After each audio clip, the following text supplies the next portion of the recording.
आज हम फिजिक्स का जो पहला चैप्टर है इसका लेक्चर नंबर 17 स्टार्ट करते हैं। तो पीछे अपन ने कूलाम का नियम पढ़ा था।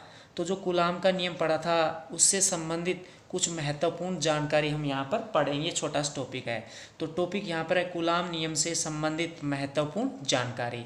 तो सबसे पहले नंबर एक, पहली महत्वपूर्ण बात जानकारी हम इसमें देखते हैं। कूलाम के नियम के लिए जो आवेश हैं वो बिंदुवत एवं स्थिर होने चाहिए। यानी सीधी सी भाषा में हम कह सकते हैं कि कूलाम के नियम के लिए स्थिर बिंदु आवेश होने चाहिए। अब स्थिर वैद्युतिकी भौतिकी में कूलाम का नियम होता है, गुरुत्वाकर्षण भौतिकी में न्यूटन का गुरुत्वाकर्षण का नियम होता है। यानी यहाँ से अपन ये देख सकते हैं कि स्थिर वैद्युतिकी भौतिकी में कूलाम नियम का वही महत्व है जो न्यूटन का गुरुत्वाकर्षण के नियम का गुरुत्वाकर्षण भौतिकी में महत्व होता है। तो अब अपन देखते हैं कि जो कूलाम का नियम अपने पास F बराबर K Q1 Q2 बटा R स्क्वेयर ये होता है। यानी कूलाम के नियम से अपन क्या करते हैं, दो स्थिर बिंदु आवेशों के बीच में स्थिर विद्युत बल का मान इस कूलाम के नियम से ज्ञात करते हैं। तो आवेशों के बीच में स्थिर विद्युत बल ज्ञात करते हैं। तो यहाँ पर जो राशि है Q1 Q2 ये आवेश, तो यहाँ पर ये राशि हो जाएगी इस नियम में आवेश। अब यहाँ पर जो न्यूटन का गुरुत्वाकर्षण का नियम है वो F बराबर G m1 m2 बटा आर स्क्वायर, ये अपन ने 11th क्लास में पढ़ रखा है। ये गुरुत्वाकर्षण बल का सूत्र होता है, ये गुरुत्वाकर्षण का नियम है। तो अपन ये जो गुरुत्वाकर्षण का जो नियम है इससे अपन क्या करते हैं, ये जो गुरुत्वाकर्षण बल का सूत्र इससे अपन क्या करते हैं कि जो दो द्रव्य कण हैं, पदार्थ के कण हैं, दो पिंड हैं, उनके बीच में जब हम गुरुत्वाकर्षण बल का मान ज्ञात करते हैं तो वो जो गुरुत्वाकर्षण बल है यानी जो आकर्षण बल है वो F बराबर G m1 m2 बटा आर स्क्वायर इस सूत्र से हम ज्ञात करते हैं। तो जो गुरुत्वाकर्षण बल है इसकी प्रकृति आकर्षणात्मक होती है, ये आकर्षण बल होता है। तो दो द्रव कणों या दो पिंडों के बीच में जो आकर्षण बल गुरुत्वाकर्षण बल है उसका जो मान है, कितना बल लग रहा है, गुरुत्वाकर्षण बल आकर्षण बल, वो ये जो गुरुत्वाकर्षण का नियम है इससे अपन ज्ञात करते हैं। तो अब यहाँ पर m1 पहला जो द्रवकण पिंड उसका द्रव्यमान होता है, m2 दूसरा द्रवकण यानी जो दूसरा पिंड उसका द्रव्यमान होता है। तो यहाँ पर राशियाँ m1 द्रव्यमान m2 द्रव्यमान, तो राशि इस नियम में राशि क्या हो जाएगी, द्रव्यमान। तो इस नियम में यहाँ पर राशि हो जाएगी ये द्रव्यमान। तो न्यूटन का गुरुत्वाकर्षण का जो नियम है इसमें राशि क्या होगी, यहाँ पर ये द्रव्यमान होगी। तो ये अपनी पहली महत्वपूर्ण बात थी। अब अपन इसमें पढ़ते हैं नंबर 2।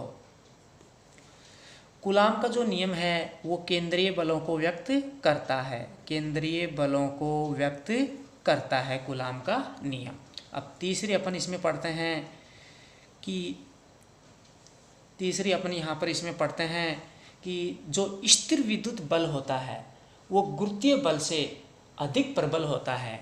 इसको अपन समझ सकते हैं कि जैसे अपन ने कागज़ के छोटे टुकड़े ले लिए, लकड़ी के हल्के तिनके ले लिए, इनको कुछ पृथ्वी सतह से कुछ ऊंचाई से अपन ने छोड़ा तो पृथ्वी के गुरुत्वाकर्षण बल के कारण ये नीचे पृथ्वी पर आकर गिर जाएंगे।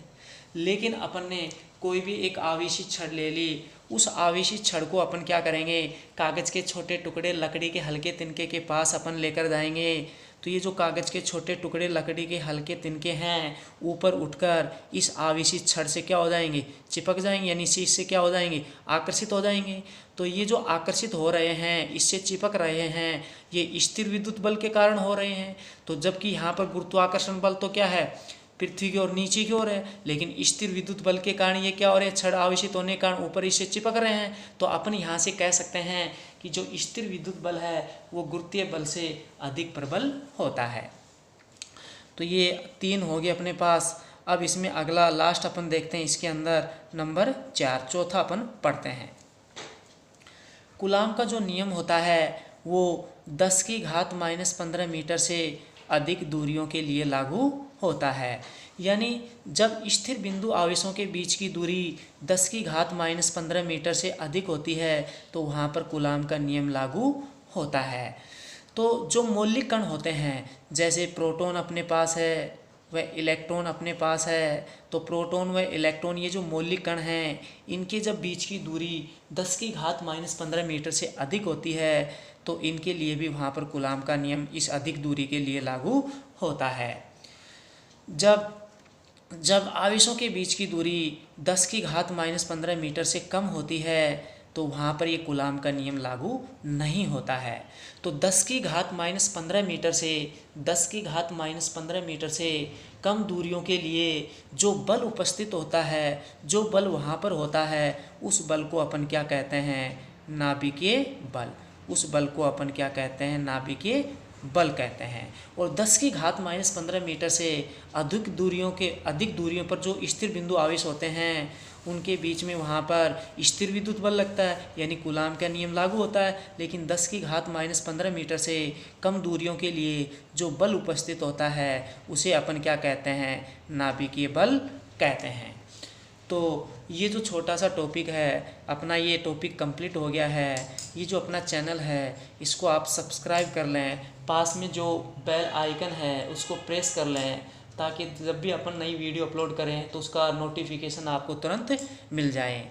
और अब मैं ये जो पढ़ा रहा हूँ आपको, इससे संबंधित जो नोट्स हैं आपके, जो हाथ से लिखे गए जो नोट्स हैं वो आपको डिस्क्रिप्शन में आपको लिंक मिल जाएगा। उसको आप प्रेस करके आप डाउनलोड भी कर सकते हैं या वहाँ पर उसको पढ़ सकते हैं, उसको नोट भी कर सकते हैं।